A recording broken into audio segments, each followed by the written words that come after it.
अमृता फडणवीसांबाबत आक्षेपार्ह वक्तव्य प्रकरणी अंजली भारतीकडून दिलगिरी व्यक्त। राजकीय वर्तुळातनं टीकेची झोड उठल्यानंतर अंजली भारतीनं मागितली माफी।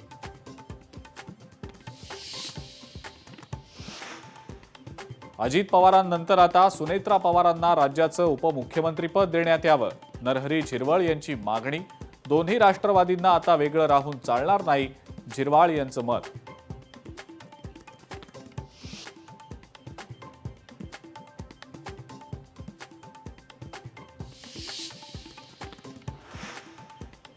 राष्ट्रवादीमध्ये उपमुख्यमंत्री पदासाठी हालचाली सुरू। प्रफुल्ल पटेल आणि छगन भुजबळांनी सुनेत्रा पवारांची घेतली भेट। उपमुख्यमंत्री पदाबाबत चर्चा झाल्याची शक्यता। राष्ट्रवादी काँग्रेसच्या राष्ट्रीय कार्यकारिणी बैठकीची शक्यता। अजित पवारांच्या निधनानंतर राष्ट्रीय अध्यक्षपद रिक्त। राष्ट्रीय अध्यक्ष निवडीबाबत बैठकीमध्ये चर्चेची शक्यता।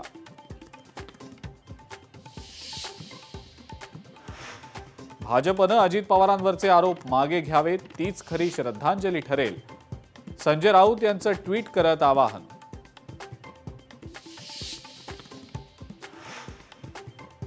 अपघातग्रस्त विमानातला ब्लॅक बॉक्सचा तपास पारदर्शक पद्धतीनंच होणार। केंद्रीय नागरी उड्डाण मंत्री राम मोहन नायडूंचं मुख्यमंत्री फडणवीस यांच्या पत्राला उत्तर।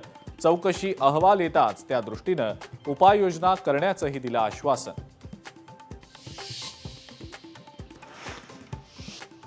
महाराष्ट्राचे दादा अनंतात विलीन। शासकीय इतमामात अजित पवारांवर अंत्यसंस्कार। महाराष्ट्रात शोकाकुल वातावरण।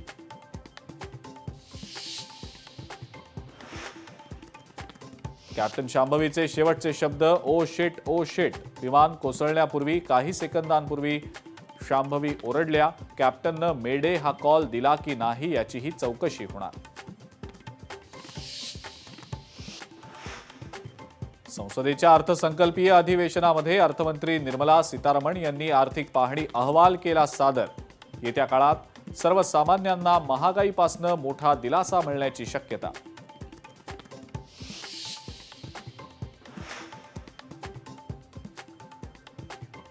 यूजीसीच्या नव्या नियमांवर सुप्रीम कोर्टाची स्थगिती। यूजीसीच्या नव्या नियमांमध्ये भाषेची अस्पष्टता, सुप्रीम कोर्टाचं निरीक्षण।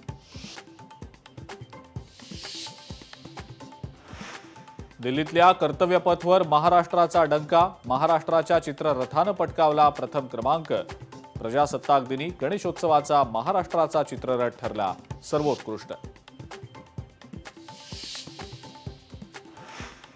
24 तासात सोनं 14,000 तर चांदी 25,000 रुपयांनी महागलं।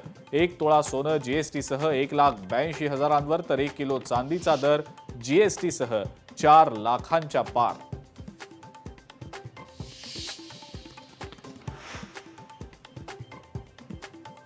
आणि प्रजासत्ताक दिनाच्या निमित्तानं बीटिंग द रिट्रीट सोहळा। सीमा सुरक्षा दलाच्या जवानांचं शिस्तबद्ध संचलन आणि घोषणांनी दुमदुमला परिसर।